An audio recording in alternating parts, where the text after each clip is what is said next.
नमस्कार, स्वागत है आपका। आप देख रहे हैं गुड न्यूज टुडे। आपके साथ मैं हूं रेखा खड़ाकोटी और वक्त हो गया है आपके खास कार्यक्रम गुड लक टुडे का, जहां पर स्टूडियो में मेरे साथ मौजूद होते हैं पंडित शैलेंद्र पांडे जी। बहुत बहुत स्वागत है पंडित जी आपका इस खास शो में। नमस्कार। तो गुड लक टुडे में आज हम बात करने वाले हैं करवा चौथ की, किस्मत के करवा चौथ की। इस करवा चौथ पर किस तरीके से आपको व्रत करना है, पूजा विधि क्या होती है, क्या कुछ रस्में होती हैं, सब कुछ बारीकी से जानकारी पंडित जी आपको आज के इस खास कार्यक्रम में देने वाले हैं। तो कहीं मत जाइएगा। अगर आप करवा चौथ का व्रत रखने वाली हैं तो आज का एपिसोड आपके लिए बहुत खास होने वाला है। लेकिन उससे पहले हम जान लेते हैं गुड लक मंत्र।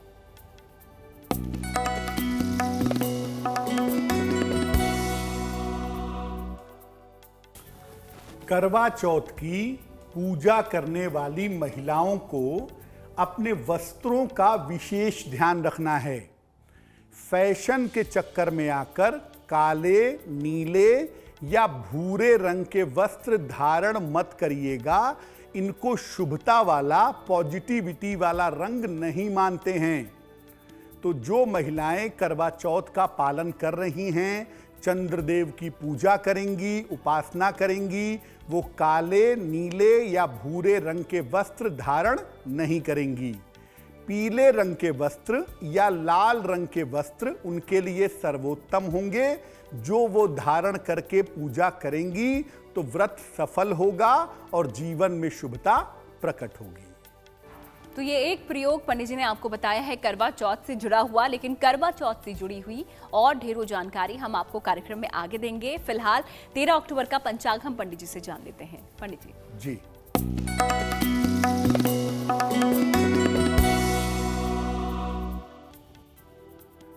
दिनांक 13 अक्टूबर 2022, दिन बृहस्पतिवार, तिथि है कार्तिक कृष्ण पक्ष की चतुर्थी तिथि, नक्षत्र है कृत्तिका नक्षत्र, शाम के 6:41 तक। चंद्रमा वृषभ राशि में संचरण कर रहे हैं। राहु काल का समय दोपहर के 1:30 से लगभग 3 बजे तक। दक्षिण दिशा की तरफ यात्रा करने की मनाही है, लेकिन अगर यात्रा करना जरूरी है, मजबूरी है, तो जरा सी पीली सरसों खाकर और भगवान का स्मरण करके यात्रा करेंगे तो मुश्किल से बचे रहेंगे। तो चलिए, पंचांग भी यहाँ पर पंडित जी ने आपको बता दिया है। तो अगर आप चाहते हैं कि शुभ बीते आपका ये दिन, तो इस पंचांग को आप जरूर फॉलो कीजिएगा। फिलहाल अब बात करवा चौथ के व्रत की हम कर लेते हैं। तो सबसे पहले हम पंडित जी से यही जान लेते हैं कि ये व्रत क्या है और इसका महत्व क्या होता है। पंडित जी बिल्कुल, देखिए, कहते हैं कि करवा चौथ के व्रत के बारे में भगवान कृष्ण ने द्रौपदी को बताया था और भगवान शिव ने पार्वती को बताया था, ऐसी मान्यता कही जाती है। करवा चौथ का व्रत कार्तिक कृष्ण पक्ष की चतुर्थी तिथि को रखा जाता है। ये पर्व कार्तिक कृष्ण चतुर्थी को मनाया जाता है। मिट्टी का एक टोटी नुमा पात्र होता है जिससे जल अर्पित करते हैं, उसको करवा कहते हैं, और चतुर्थी तिथि को चौथ कहते हैं। दोनों को मिला करके इसको करवा चौथ कहा जाता है। करवा चौथ पर मुख्यतः भगवान गणेश, गौरी और चंद्रमा की पूजा की जाती है। चंद्रमा को सामान्य जीवन में लंबी उम्र का, सुख और शांति का स्वामी मानते हैं। इसलिए चंद्रमा की पूजा करके महिलाएं अपने वैवाहिक जीवन में, अपने मैरिटल लाइफ में सुख और शांति की प्रार्थना करती हैं और अपने पति की लंबी उम्र की कामना करती हैं। ये पर्व सौंदर्य प्राप्ति का पर्व भी है और ऐसा मानते हैं कि इस पर्व को मनाने से रूप और सौंदर्य मिलता है। महिलाओं का जो तेज है, महिलाओं की जो शुभता है, वो बढ़ती है। करवा चौथ पर सौभाग्य की प्राप्ति के लिए, वैवाहिक जीवन को अच्छा बनाने के लिए रात्रि को प्रयोग भी किए जाते हैं और करवा चौथ की रात्रि पर जब महिलाएं भगवान शिव के समक्ष, माता पार्वती के सामने या भगवान गणेश के समक्ष पूजा करती हैं तो वो पूजा निष्फल नहीं होती। इस बार करवा चौथ का पर्व 13 अक्टूबर को मनाया जाएगा। 13 अक्टूबर को करवा चौथ का पालन किया जाएगा। इस तारीख को लेकर के किसी तरह का कोई संशय नहीं है।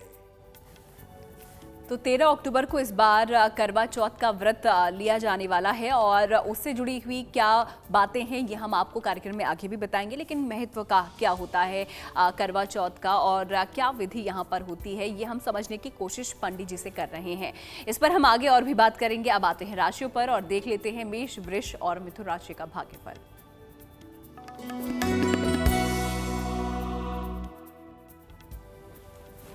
मेष राशि, धन लाभ के अच्छे योग आपके लिए बने हुए हैं।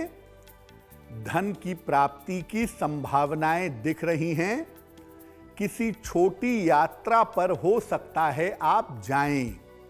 स्वास्थ्य की स्थिति आपकी कुल मिलाकर ठीक बनी रहेगी और इस समय ये कहना है किसी निर्धन को अगर आप धन का दान कर दें तो आपका दिन और भी ज्यादा शुभ होगा। शुभ रंग होगा नीला और भाग्य का मीटर आपको नंबर दे रहा है 80%, यानी बहुत अच्छा भाग्य आपके साथ बना हुआ है।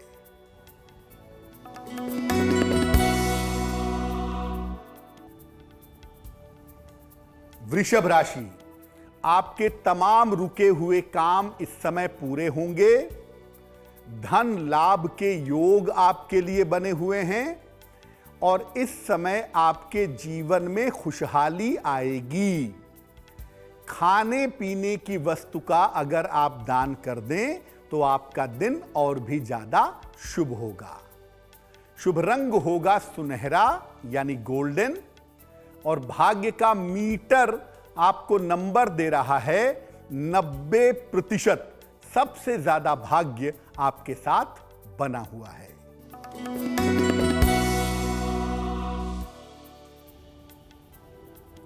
मिथुन राशि, महत्वपूर्ण काम इस समय आपके बीच में रुक सकते हैं। बेवजह की चिंताएं परेशान कर सकती हैं। इस समय अगर आप नया कारोबार शुरू ना करें तो ज्यादा बेहतर होगा। किसी निर्धन व्यक्ति को अगर आप केले का दान करें तो आपका दिन और भी ज्यादा शुभ होगा। शुभ रंग होगा पीला और भाग्य का मीटर आपको नंबर दे रहा है 60%, यानी मेहनत ज्यादा होगी, भाग्य थोड़ा कम रहेगा। तो मेष, वृष और मिथुन राशि का भाग्यफल आपने पंडित जी से जान लिया है। अब आगे बढ़ते हुए आपके सवालों के जवाब भी उनसे जान लेते हैं। देखते हैं आज का पहला ईमेल हमें कहां से आया है। पंडित जी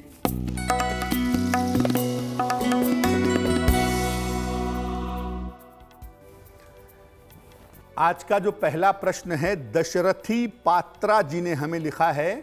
भुवनेश्वर उड़ीसा से लिखते हैं, अपनी पुत्री के बारे में जानना चाहते हैं। पुत्री का नाम है अक्षिता पात्रा। पुत्री की जन्म तारीख है 16 सितंबर 1999। जन्म का समय है 6:40 सवेरे। जन्म स्थान है भुवनेश्वर उड़ीसा। ये लिख रहे हैं कि पुत्री इनकी एम फार्मा कर रही है। क्या वो एम फार्मा पूरा कर पाएगी? बेटी का भविष्य कैसा रहेगा और भविष्य में करियर की किस दिशा में जा पाएगी? देखिए, आपकी पुत्री अक्षिता की कुंडली बनती है कन्या लग्न की और उनकी राशि बनती है वृश्चिक। महादशा बुध की और अंतरदशा बृहस्पति की है मई 2024 तक। सबसे पहले बता दूं कि एम फार्मा करवाने का जो आपका निर्णय है, ये निर्णय आपका बिल्कुल ठीक है। एम फार्मा की पढ़ाई ये पूरी कर पाएंगी। आगे एम फार्मा करने के बाद सरकारी विभागों में चिकित्सालय में नौकरी मिल सकती है या सरकारी विद्यालयों में शिक्षा की नौकरी मिल सकती है। फार्मेसी में ही इसकी संभावना कुंडली में बन रही है। और आपकी बिटिया की कुल उम्र अभी लगभग 23 वर्ष हुई है। 27वें साल के आसपास इनको सरकारी नौकरी मिलने की संभावना दिखती है। ध्यान रखना होगा इनके विवाह के मामले का। जब भी इनका विवाह किया जाए, कुंडली मिलाकर के सोच समझ के विवाह किया जाए, क्योंकि करियर बहुत अच्छा है, पैसे बहुत अच्छे हैं, लेकिन वैवाहिक जीवन बहुत अच्छा नहीं दिखता है। क्या करना चाहिए? अपनी पुत्री को एक पन्ना बनवा के पहनाइए, लगभग 6 से 8 रत्ती का पन्ना, चांदी की अंगूठी में, दाहिने हाथ की सबसे छोटी उंगली में।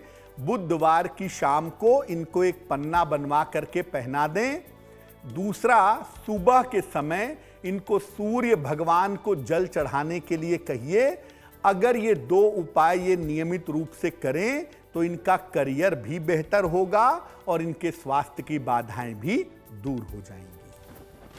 तो चलिए, आप लोगों के सवालों के जवाब, यानी कि जो ईमेल आप हमें भेजते हैं, उन सवालों के जवाब पंडित जी यहाँ पर इस कार्यक्रम के जरिए देते हैं। तो अगर आप कुछ पूछना चाहते हैं, देर नहीं हुई है, जल्दी से अपना सवाल लिख भेजिए हमें इस ईमेल आईडी पे जो आप इस वक्त टीवी स्क्रीन पर देख रहे हैं। अब बात करवा चौथ की हम कर रहे हैं, तो इसी पर आगे बढ़ते हुए पंडित जी से आप ये जान लेते हैं कि करवा चौथ की जो व्रत है उसके क्या नियम होते हैं और क्या कुछ सावधानियां हमें बरतनी चाहिए पंडित जी। बिल्कुल बिल्कुल। देखिए, करवा चौथ जो है ना, वो ऐसा नहीं है कि कोई फिल्मी व्रत है, फिल्मी उपवास है, आपने देखा और रहना शुरू कर दिए। तिथियों के हिसाब से जो व्रत होते हैं, जो परंपराएं होती हैं, उनका ज्योतिषीय मूल्य भी होता है और उनका साइंटिफिक वैल्यू भी होता है।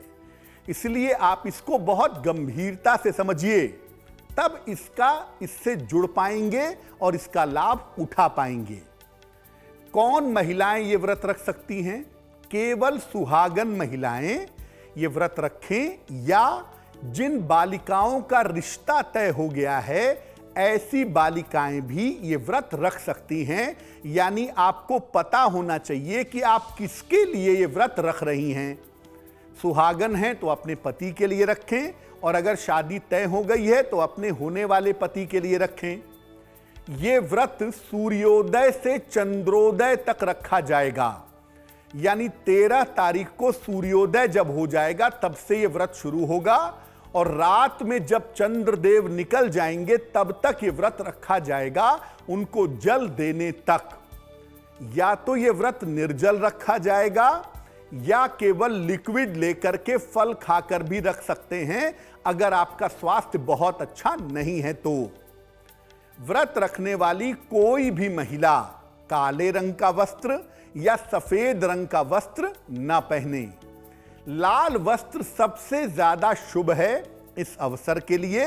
पीला वस्त्र भी बहुत शुभ माना जाता है, वो भी पहना जा सकता है।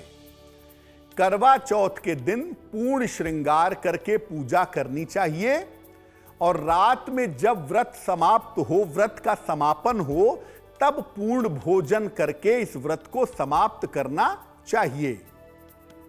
अगर कोई महिला अस्वस्थ है तो उसके स्थान पर उसके पति भी ये व्रत कर सकते हैं। ऐसा नहीं है कि सारी जिम्मेदारी महिला की ही है और उसी को वैवाहिक जीवन चलाना है। इसलिए अगर कोई महिला व्रत नहीं रख पाती, बहुत बीमार है, नहीं रख सकती व्रत, नहीं पूजा कर सकती, तो उसके पति उसके स्थान पर अपने वैवाहिक जीवन के लिए, पत्नी की लंबी आयु के लिए व्रत रख सकते हैं, पूजा कर सकते हैं।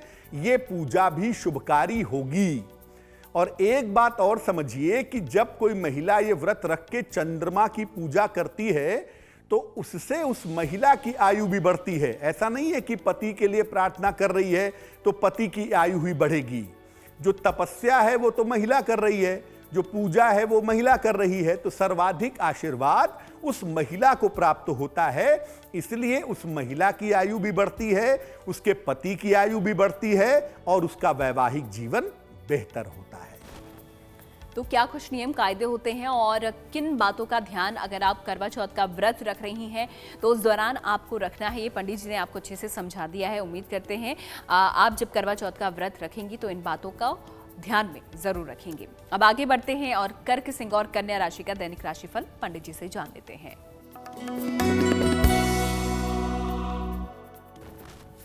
कर्क राशि, रुका हुआ काम अब आपका पूरा होता हुआ दिखाई दे रहा है। थोड़ा सा प्रयास बढ़ा दें, थोड़ी सी कोशिश करें, रुके हुए काम बन जाएंगे। करियर में आपके लिए बदलाव के, नई शुरुआत के योग दिख रहे हैं और पारिवारिक तनाव हल होगा, पारिवारिक समस्याएं हल होंगी। खाने पीने की वस्तु का अगर आप दान करें तो आपका दिन बहुत ज्यादा शुभ होगा। शुभ रंग होगा हरा और भाग्य का मीटर आपको नंबर दे रहा है 70%, यानी मध्यम भाग्य आपके साथ बना हुआ है।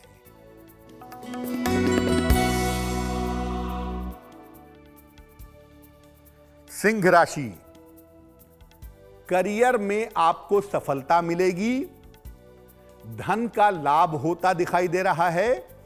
पद प्रतिष्ठा का लाभ भी इस समय आपको हो सकता है। किसी निर्धन को अगर आप धन का दान कर दें तो आपका दिन और भी ज्यादा शुभ होगा। शुभ रंग होगा फिरोजी, टर्कवाइज और भाग्य का मीटर आपको नंबर दे रहा है 80%। बहुत अच्छा भाग्य आपके साथ बना हुआ है।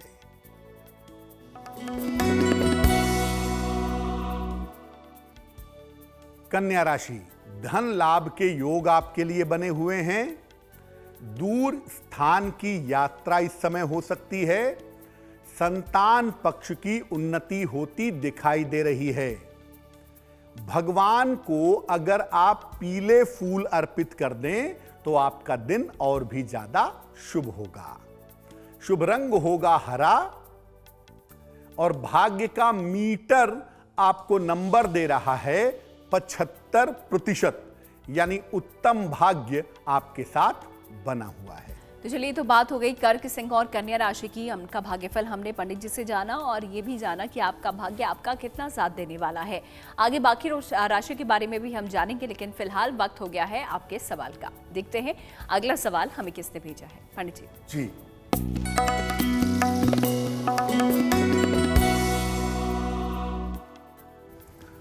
अगला प्रश्न हमें राजेंद्र दुबे जी ने लिखा है। दतिया मध्य प्रदेश से लिखते हैं ये। इनकी जन्म की तारीख है 23 जनवरी 1963, 1963। जन्म का समय है 10:51 प्रातः। जन्म स्थान है दतिया मध्य प्रदेश। ये लिख रहे हैं कि करियर में काफी समस्याएं चल रही हैं और मेरे विरुद्ध एक केस भी रजिस्टर हो गया है। ये समस्याएं कब समाप्त होंगी, बहुत कठिनाई से गुजर रहा हूं।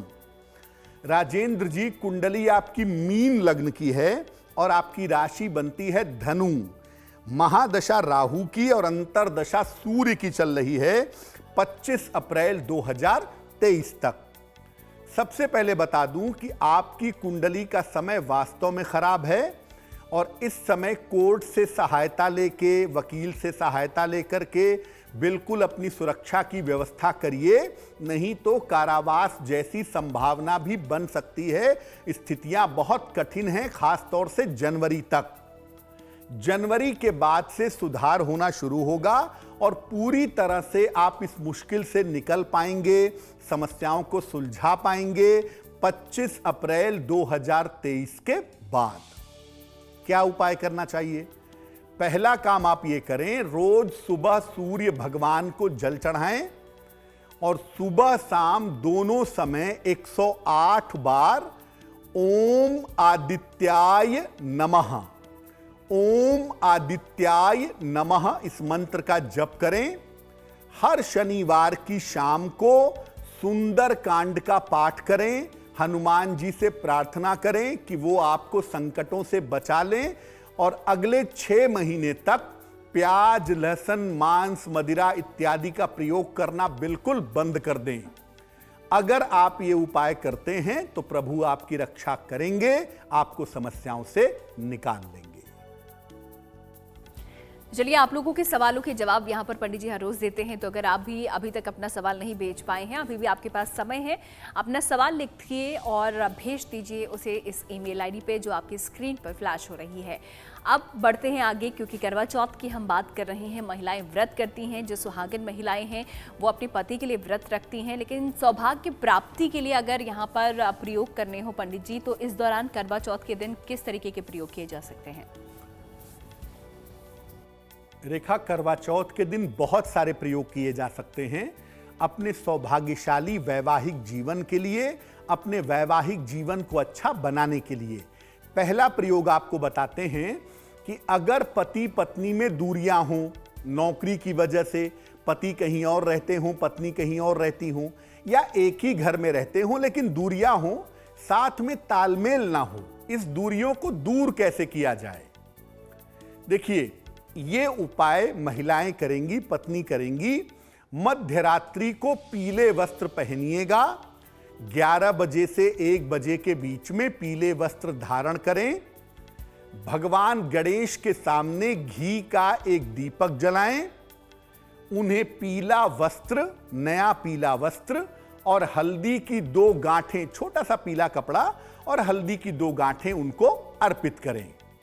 इसके बाद एक विशेष मंत्र है, स्क्रीन पर देखिए मंत्र है ओम गंग गणपतये नमः। ओम गंग गणपतये नमः। इस मंत्र का 3 माला, 7 माला या 11 माला जप करें और प्रार्थना करें कि पति पत्नी के बीच की दूरियां कम हो जाएं। पीले वस्त्र में हल्दी की दोनों गांठें बांध करके अपने पास रख लीजिएगा, अपने बेडरूम में, अपनी अलमारी में, और इसको 1 साल तक रखे रहिएगा। पति पत्नी के बीच की जो दूरियां हैं वो निश्चित रूप से समाप्त हो जाएंगी। तो जैसा कि पंडित जी ने यहाँ पर हमें बताया कि अलग अलग प्रयोग यहाँ पर किए जा सकते हैं करवा चौथ के दिन, और पहले प्रयोग के बारे में बता दिया है पंडित जी ने। दूसरा प्रयोग कौन सा बताएंगे पंडित जी आप? बिल्कुल, दूसरा प्रयोग यह है कि अगर पति पत्नी में बिना वजह के विवाद होता है, छोटी छोटी बातों पर विवाद होता है, कोई ऐसी बड़ी बात नहीं होती है, पति पत्नी प्रेम भी करते हैं, साथ में रहना भी चाहते हैं, लेकिन बेवजह के कलह कलेश घर में होता रहता है, क्या उपाय करना चाहिए? यह उपाय भी पत्नी ही करें तो ज्यादा बेहतर होगा। मध्य रात्रि को लाल वस्त्र धारण करें और गणेश जी को पीपल के पत्ते पर रखकर सिंदूर उनके चरणों में रखेंगी। याद रखिए, ये सिंदूर उनको स्पर्श नहीं कराएंगी, पीपल के पत्ते पर रखकर उनके चरणों में सिंदूर रख दीजिएगा। इसके बाद एक विशेष मंत्र आप पढ़ेंगी। मंत्र देखिए स्क्रीन पर, मंत्र है ओम रिद्धि सिद्धि विनायकाय नमः। ओम रिद्धि सिद्धि विनायकाय नमः, इस मंत्र का जप करेंगी। सिंदूर को सुरक्षित रख लीजिएगा अपने पास और भगवान गणेश से प्रार्थना करिएगा कि पति पत्नी के बीच में जो बेवजह का कलह कलेश हो रहा है, छोटी छोटी बातों पर तनाव हो रहा है, वो तनाव दूर हो, दोनों के जीवन में शांति आए। और इस सिंदूर को अपने पास रखे रहिएगा। रोज सुबह जब स्नान करती हैं, स्नान करने के बाद इस सिंदूर को लगाइएगा। आपके वैवाहिक जीवन का कलह कलेश निश्चित रूप से दूर होगा। तो चलिए, सौभाग्य प्राप्ति के यहाँ पर अलग अलग प्रयोग उपाय यहाँ पर पंडित जी आपको दे रहे हैं। पहला और दूसरा प्रयोग हमने जान लिया, क्या कुछ आप कर सकते हैं करवा चौथ में, लेकिन आगे और भी कुछ उपाय हैं जो आपको हम बताएंगे। वक्त लेकिन हो गया है अब राशियों पर नजर डालने का। देख लेते हैं तुला, वृश्चिक और धनु राशि का भाग्यफल।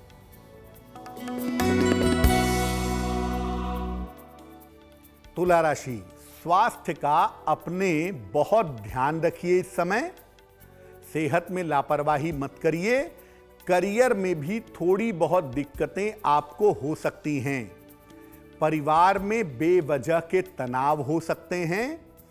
इस समय में अगर आप किसी निर्धन व्यक्ति को केले का दान कर दें तो आपके दिन की मुश्किलें कम हो जाएंगी। शुभ रंग होगा आपका फिरोजी और भाग्य का मीटर आपको नंबर दे रहा है 60%। यानी मेहनत ज्यादा होगी, भाग्य थोड़ा कम रहेगा।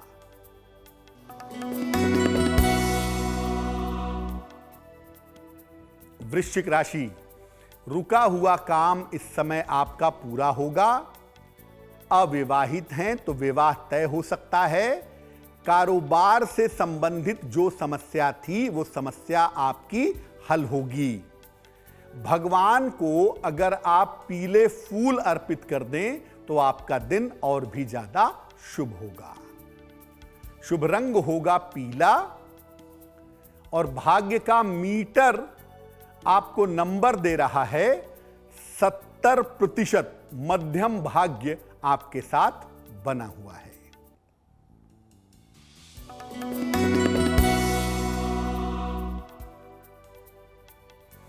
धनु राशि, स्थान परिवर्तन के योग आपके लिए बन रहे हैं। धन लाभ के योग भी आपके लिए दिखाई दे रहे हैं।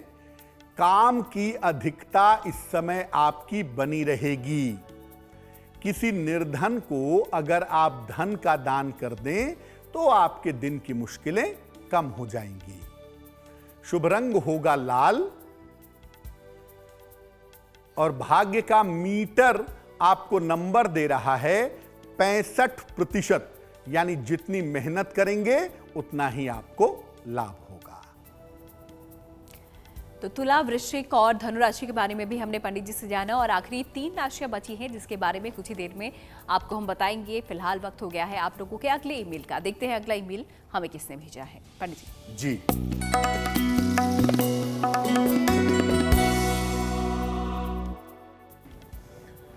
अगला प्रश्न हमें जितेंद्र जी ने लिखा है, मुंबई से लिखते हैं। अपने पुत्र के बारे में जानना चाहते हैं।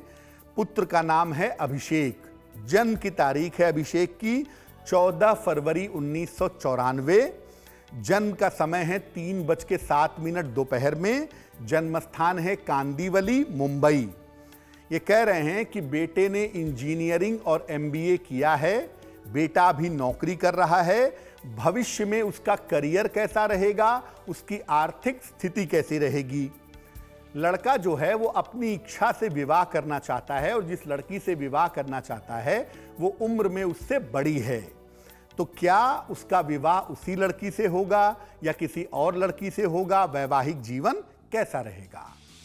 जितेंद्र जी, आपके पुत्र अभिषेक की कुंडली बनती है मिथुन लग्न की और इनकी राशि बनती है मीन राशि। महादशा शुक्र की और अंतरदशा भी शुक्र की चल रही है मई 2024 तक। सबसे पहले बता दूं कि आपके पुत्र का करियर बहुत अच्छा है, आर्थिक स्थिति बहुत अच्छी है और भविष्य में विदेश जाकर भी बढ़िया नौकरी लंबे समय तक करेंगे, ये संभावना कुंडली में दिखाई दे रही है। विवाह का समय इनका 2024 के शुरुआत में बनता है और ये विवाह अपनी इच्छा से करेंगे ऐसा लग रहा है। अब इनका वैवाहिक जीवन कुंडली में बहुत अच्छा नहीं दिखाई दे रहा है और ज्यादातर ऐसी कुंडलियों में 2 शादी होने की संभावना भी बन जाती है। तो जब भी विवाह किया जाए कुंडली मिलाकर के सोच समझ के विवाह किया जाए तो बेहतर होगा। और मैं कहूंगा कि अगर मई 24 के बाद विवाह करें तो कम से कम विवाह टूटने के या गलत निर्णय के योग नहीं बनेंगे। क्या उपाय करना चाहिए? अपने पुत्र को एक पन्ना बनवा के पहनाइए, लगभग 6 से 8 रत्ती का पन्ना, चांदी की अंगूठी में, दाहिने हाथ की सबसे छोटी उंगली में। बुधवार की शाम को पन्ना पहनाने से लाभ होगा। और दूसरा, आप लोग अपने पुत्र के लिए माता या पिता में से कोई भी रोज सुबह 1 बार विष्णु सहस्त्र नाम का पाठ करें तो इसके परिणाम बहुत शुभ होंगे। तो चलिए, उम्मीद करते हैं कि आपको अपनी जो समस्या है उसका समाधान यहाँ पर मिल गया होगा। लेकिन जो दर्शक हमें देख रहे हैं वो कोई समस्या से पीड़ित हैं, कोई ऐसी समस्या है जिसका समाधान नहीं मिल रहा है, पंडित जी से आप पूछना चाहते हैं तो हमें लिख भेजिए। ईमेल आईडी आपके सामने है, इसी पर आपको अपने सवाल भेजने हैं। स्वभाव की प्राप्ति की हम बात कर रहे थे। 2 प्रयोगों के बारे में पंडित जी ने हमें बताया जो कि आप करवा चौथ वाले दिन कर सकते हैं। अब आते हैं तीसरे प्रयोग पर। तो पंडित जी, तीसरा प्रयोग कौन सा आप बताने वाले हैं दर्शकों को? बिल्कुल। पहला प्रयोग बताया कि अगर पति पत्नी एक दूसरे से दूर हो गए हों। दूसरा प्रयोग अगर पति पत्नी के बीच में कलह कलेश ज्यादा हो। तीसरा प्रयोग ऐसा प्रयोग है जो हर महिला करना चाहेगी या हर पुरुष करना चाहेगा, पति पत्नी में प्रेम बढ़ाने के उपाय कैसे किए जाएंगे। करवा चौथ की रात्रि को पीले या लाल वस्त्र धारण करिए। 1 लोटा जल में सफेद चंदन का पाउडर या सफेद चंदन घिस करके मिलाइए। नजर नीची करके चंद्रमा को अर्घ दीजिए। इसके बाद भगवान शिव का ध्यान करके एक विशेष मंत्र का घर में बैठकर जप कर लीजिएगा। जल देकर घर में आ जाइए, घर में बैठ जाइए और एक मंत्र पढ़ लीजिए, ओम उमा महेश्वराभ्याम नमः। ओम उमा महेश्वराभ्याम नमः। इस मंत्र का 3 माला जप करिएगा और मंत्र का जप करने के बाद वैवाहिक जीवन में प्रेम बढ़ाने की प्रार्थना करिएगा। एक बात और है कि जो भी महिला करवा चौथ पर भगवान चंद्रमा को जल देती हैं, वो जल देने के बाद सामान्यतः गणेश जी की और गौरी की पूजा करती हैं। तो उसी समय उसके साथ ही साथ अगर आप ये मंत्र 1 माला भी पढ़ लें, 108 बार भी पढ़ लें, तो आपके वैवाहिक जीवन में प्रेम अवश्य बढ़ेगा। तो प्रयोगों के बारे में यहाँ पर पंडित जी हमको बता ही रहे हैं, लेकिन इस बीच पंडित जी आपने इस प्रयोग में एक बात का जिक्र किया कि अर्घ्य देना चाहिए चंद्रमा को नजर झुकाकर। तो इसके पीछे की वजह आपसे जानना चाहेंगे कि सिर झुकाकर, नजरें झुकाकर अर्घ्य क्यों देना होता है। बिल्कुल रेखा, देखिए करवा चौथ मनाया जाता है चतुर्थी तिथि को। चतुर्थी के चंद्रमा को कलंक का चंद्रमा कहते हैं और शास्त्र कहता है कि अगर आप चतुर्थी के चंद्रमा को देखते हैं तो आप अपयश के शिकार हो सकते हैं। आप देखिए, इसीलिए चतुर्थी के चंद्रमा को जब महिलाएं अर्घ देती हैं तो या तो छन्नी से देखती हैं, जाली से देखती हैं, डायरेक्ट नहीं देखती हैं, और या नजर नीची करके चंद्रमा को अर्घ देती हैं ताकि चंद्रमा के सीधे संपर्क में ना आ सकें। उसका कारण यही है कि चतुर्थी का चंद्रमा आयु बढ़ाता है, बाधा घटाता है, जीवन को लंबा करता है, लेकिन अपयश भी दे सकता है। इसलिए जो महिलाएं करवा चौथ पर प्रयोग कर रही हैं या चंद्रमा को अर्घ दे रही हैं, वो या तो छन्नी से चंद्रमा को देखेंगी, या चंद्रमा की परछाई पानी में देखेंगी, या नजर नीची करके चंद्रमा को अर्घ देंगी, तो उनके लिए शुभ रहेगा। तो क्यों नजर नीची करके चंद्रमा को अर्घ्य दिया जाता है, ये भी हमने पंडित जी से समझ लिया है। तो ढेरों बातें ऐसी हैं जो कि हम नहीं जानते, पंडित जी हमें इस कार्यक्रम के जरिए बताते हैं। फिलहाल आगे बढ़ते हुए अब राशियों के बारे में भी उनसे जान लेते हैं, और आखिरी 3 राशियां जिनके दैनिक राशिफल का अब हम जिक्र करने वाले हैं, पूछने वाले हैं पंडित जी से, वो है मकर, कुंभ और मीन राशि। पंडित जी। मकर राशि, तमाम समस्याएं जो आपके जीवन की थीं, जो आपके रास्ते में थीं, वो हल होने वाली हैं। प्रयास करके देखिए। रुके हुए काम इस समय आपके पूरे हो जाएंगे और आपके पारिवारिक जीवन में भी सुधार होता हुआ दिखाई दे रहा है। अगर आप भगवान को पीले फूल अर्पित करें तो आपका दिन और भी ज्यादा शुभ होगा। शुभ रंग होगा नीला और भाग्य का मीटर आपको नंबर दे रहा है 75%, यानी उत्तम भाग्य आपके साथ बना हुआ है।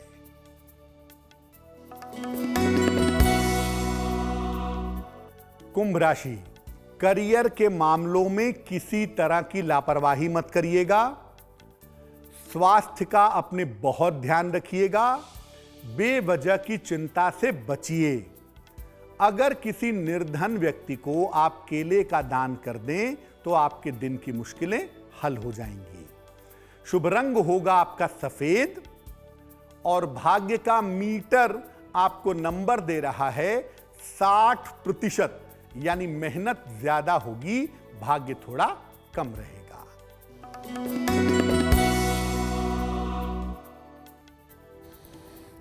मीन राशि, करियर की स्थिति में आपके सुधार होता दिख रहा है।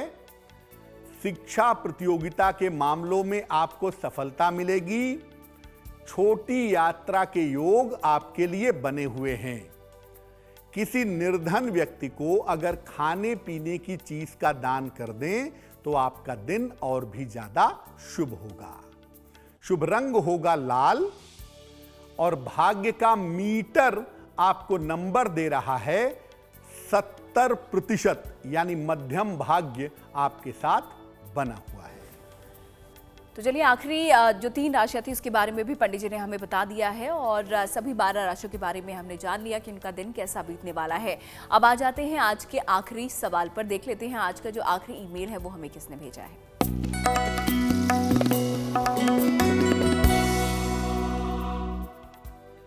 आज का आखिरी प्रश्न हमें भेजा है हितेश मनु सोलंकी ने। मुंबई से लिखते हैं ये। इनकी जन्म तारीख है 12 मई 1997। जन्म का समय है 10:45 रात को। जन्म स्थान है मुंबई, महाराष्ट्र। हितेश लिख रहे हैं कि साल 2020 के नवंबर से मंत्रालय में नौकरी कर रहे हैं। प्रमोशन कब होगा, विवाह का योग कब है और अपना घर कब तक बनेगा।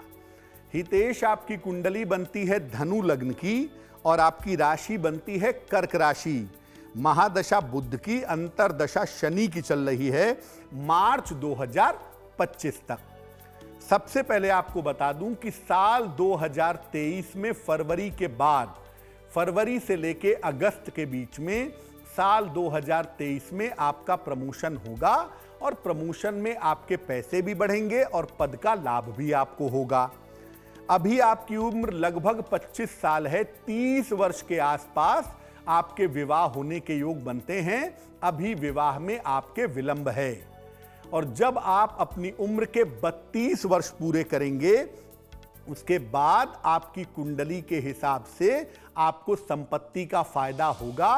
कोई बना बनाया मकान या बना बनाया फ्लैट आप खरीद पाएंगे। आपकी कुंडली में संघर्ष की मात्रा थोड़ी ज्यादा है क्योंकि आपका जो बृहस्पति है वो कमजोर स्थिति में दिखाई दे रहा है। तो आप रोज सुबह 108 बार बृहस्पति के मंत्र का जप करिए। ओम ब्रीम बृहस्पतये नमः। ओम ब्रीम बृहस्पतये नमः। इस मंत्र का सुबह 108 बार जप करिए। एक मोती बनवा के पहनिए, लगभग 10-12 रत्ती की मोती चांदी की अंगूठी में, दाहिने हाथ की सबसे छोटी उंगली में। शुक्ल पक्ष के सोमवार की रात को मोती पहनने से आपको लाभ होगा। तो चलिए इसी के साथ ये जो ईमेल्स का सिलसिला है आज हम यहीं पर समाप्त करते हैं। लेकिन अगर आपका सवाल हम नहीं ले पाए हैं, आप चाहते हैं कि पंडित जी आपका भी सवाल ले, हमें लिख भेजिए। ईमेल आईडी आपके सामने है, स्क्रीन पे फ्लैश हो रही है। आगे बढ़ते हुए अब 13 अक्टूबर को जिनका जन्मदिन आता है उनका ये साल कैसा रहने वाला है ये जान लेते हैं। पंडित जी।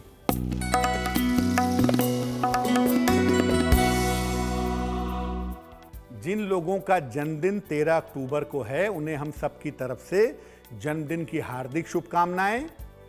आने वाले वर्ष में आपके जीवन में बहुत सारे बदलाव होंगे।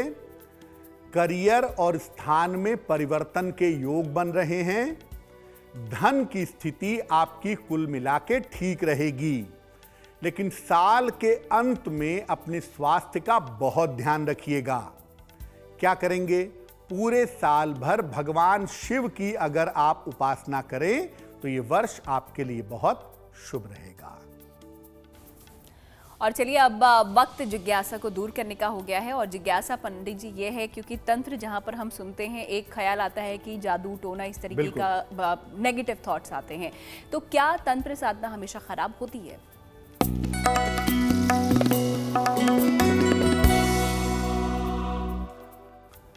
रेखा ने बहुत सही प्रश्न पूछा है कि तंत्र जब भी सुनते हैं तो हमारे दिमाग में एक आदमी आता है जिसके हाथ में खोपड़ी है, काले कपड़े पहने हैं, जादू टोना है। तो तंत्र के बारे में लोगों के मन में सामान्यतः बुरी धारणाएं हैं।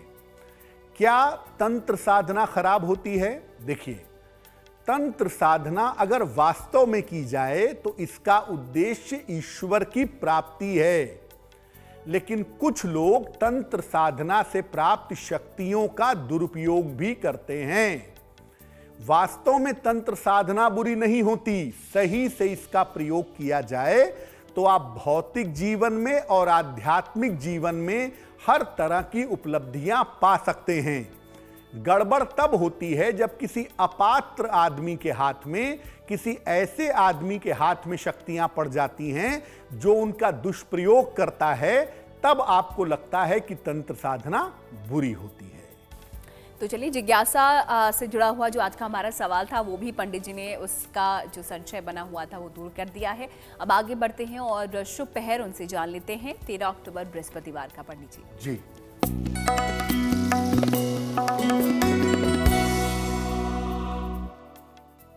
बात करते हैं शुभ पहर की। दिनांक 13 अक्टूबर 2022, दिन बृहस्पतिवार। शुभ पहर का समय है शाम को 6 बजे से 7:30 तक। इस समय में भगवान कृष्ण को उनके चरणों में पीले फूल अर्पित करिए। संतान संबंधी जो भी समस्याएं हैं, संतान को लेकर जो भी दिक्कतें हैं, उन समस्याओं का निवारण होगा। लेकिन करेंगे शुभ पहर में ही। समय फिर से नोट करें, 13 अक्टूबर बृहस्पतिवार शाम को 6 बजे से 7:30 के बीच में।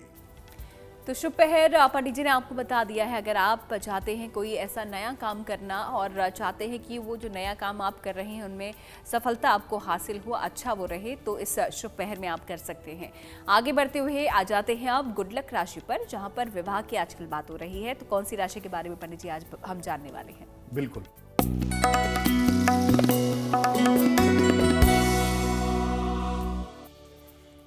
हम आपको बता रहे हैं अलग अलग राशि के लोगों के विवाह के समय के बारे में। आज की जो गुड लक राशि है वो राशि है मिथुन, यानी जेमिनाई। मिथुन राशि के लोग स्वयं की इच्छा से जल्दी विवाह करते हैं। अगर परिवार की इच्छा से विवाह होता है तो उसमें विलंब होता है, और विवाह में विलंब तब भी होता है जब इनकी आर्थिक स्थिति बहुत अच्छी नहीं होती है। शीघ्र विवाह के लिए इनको भगवान शिव की उपासना करनी चाहिए, जो इनके लिए लाभकारी होती है। उससे इनका विवाह जल्दी हो जाता है। और चलिए, कार्यक्रम के आखिरी पड़ाव पर अब हम हैं और यहाँ पर पंडित जी आपको देते हैं एक महा उपाय। तो जान लेते हैं जल्दी से उनसे आज का महा उपाय क्या है पंडित जी। जी,